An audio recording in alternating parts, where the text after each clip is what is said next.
ముందు అదేవిధంగా దుండిగం వరకు ఉన్నటువంటి రోడ్డు మరమ్మతుల కోసం మన రాష్ట్ర ముఖ్యమంత్రి వర్యులు శ్రీ నారా చంద్రబాబు నాయుడు గారు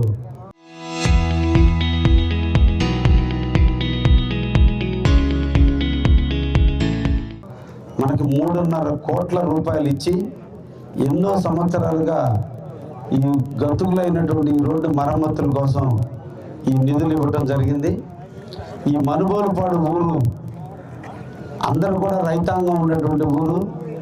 వీళ్ళందరూ కూడా ట్రాక్టర్లకు ఫుల్ వీల్స్ చేసుకొని తారు రోడ్డు మీదనే తిరిగినందువల్ల తారు రోడ్డు బాగా దెబ్బతింటాం, ఎక్కడికక్కడ పెంచులుగా లేచిపోవటం, మన ఊరిని మనమే దూరం చేసుకోవటం. అందుకే ఈరోజు అధికారులు కానీ మేము కానీ అందరం కూడా మీ ఊరు నాయకులైనటువంటి పవన్ రవికుమార్ చౌదరి గారు కానీ అందరం కూడా అనుకొని ఈ గ్రామం వరకు 550 మీటర్ల దూరం వరకు కూడా ఊరు మొత్తం కూడా సిమెంట్ రోడ్డు వేయాలని, ఆ సిమెంట్ రోడ్డు కూడా సన్న రోడ్డు కాకుండా వెడల్పైన రోడ్డు వేయాలని నిర్ణయించాం. ఇది మీ గ్రామ అభివృద్ధి కోసం మేము పెట్టినటువంటి వర్క్ ఇది. కాబట్టి మీరు కూడా సహకరించి, ఈ గ్రామంలో చాలామంది R&B స్థలం కాబట్టి అడిగేవాడు లేడు కాబట్టి అందరూ కూడా మెట్లు రోడ్డు మీదకి తీసుకొని సహకరించి అధికారులకు మీరు అండగా ఉంటే మీకు 5.5 మీటర్ రోడ్డు అంటే దాదాపు 17 అడుగుల వెడల్పు ఉన్నటువంటి రోడ్డు మీ ఊరికి వస్తుంది. కాబట్టి దీన్ని మీరు అందరూ కూడా రైతాంగం అర్థం చేసుకోండి. వేసిన సిమెంట్ రోడ్డు కాడి నుంచి మీ ఇళ్లలోకి మెట్లు కట్టుకోండి, ఎక్కడ ఇబ్బందులు రాకుండా ఉంటాయి. రాబోయే కాలంలో కూడా 2 బస్సులు ఎదురైనా కూడా ఇబ్బందులు రాకుండా ఉంటాయి కూడా. తప్పకుండా దీన్ని మీరు అందరూ కూడా సహకరించాలని కూడా ఈ ఊరి ప్రజానికానికి కూడా తెలియజేస్తున్నా. అదేవిధంగా నాగరాజరెడ్డి గారు మిగతా రైతాంగం కూడా ఎక్కడ అగ్రికల్చర్కి సంబంధించినటువంటి ఫీడరు 2 పక్కల వచ్చేటువంటి ఫీడర్లో 2 స్తంభాలు వేయాలని, ఆ 2 స్తంభాలు కానీ వేయటం జరిగితే మాకు అగ్రికల్చర్ కరెంటులో ఎక్కడ కూడా నాణ్యమైన కరెంటు వస్తుందని ఆయన కూడా తెలియజేశాడు. నేను తప్పకుండా అధికారులకు తెలియజేస్తాను. మీ ఊరు RDSS స్కీమ్ కింద కూడా శాంక్షన్ అయింది. తొందరలోనే మీ ఊర్లో కూడా ఈ స్తంభాలన్నీ వేసి ఎక్కడ కూడా రైతాంగానికి లేదా గ్రామంలో ఉన్నటువంటి ప్రజలకి ఎక్కడ అసౌకర్యం లేకుండా, ఇప్పుడు మీరు ఓన్లీ డబ్బాలతో చిన్న స్తంభాలతో 1-2 వైర్లు మాత్రమే ఉండి ఆ వైర్లు కూడా యాలాడుతూ మీకు అందరూ కూడా కరెంటు కూడా ఇబ్బందులు ఉండి ఎండాకాలంలో ఫ్యాన్లు కూడా తిరగడానికి ఇబ్బందిగా ఉంటే ఈ రోజున మళ్ళీ 2వ స్కీమ్ కింద 19 కోట్ల రూపాయలు దగదత్తి మండలం బోగూరులో ఒక ఫీడర్కి, అల్లూరులో ఒక ఫీడర్కి ఈరోజు 19 కోట్ల రూపాయలు శాంక్షన్ చేయించాం.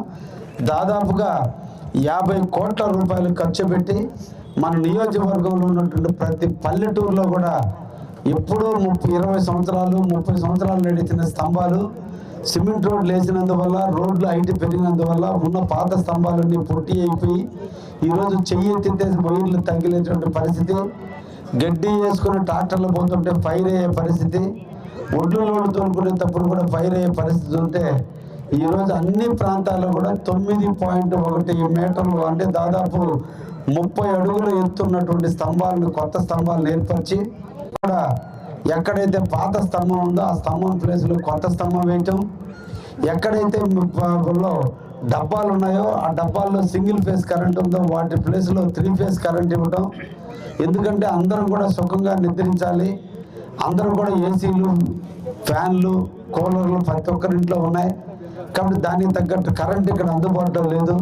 అందుకోసమే మన నియోజకవర్గానికి నేను ఎమ్మెల్యే అయిన తర్వాత 50 కోట్ల రూపాయలు ఓన్లీ కరెంటు కోసం వెచ్చించి ఈ రోజున ప్రతి ఊర్లో కూడా ఈ పని కూడా పూర్తి చేస్తున్నామని కూడా మీకు తెలియజేస్తున్నాం. అదేవిధంగా మన ప్రభుత్వం సూర్య గారి కింద ఎస్సీ ఎస్టీలు ఎవరైతే ఉన్నారో వారందరి ఇళ్ల మీద ఈ రోజున 2 కిలోవాట్ల కరెంటుకు సంబంధించిన సోలార్ కూడా ఉచితంగా బిగిస్తున్నారు.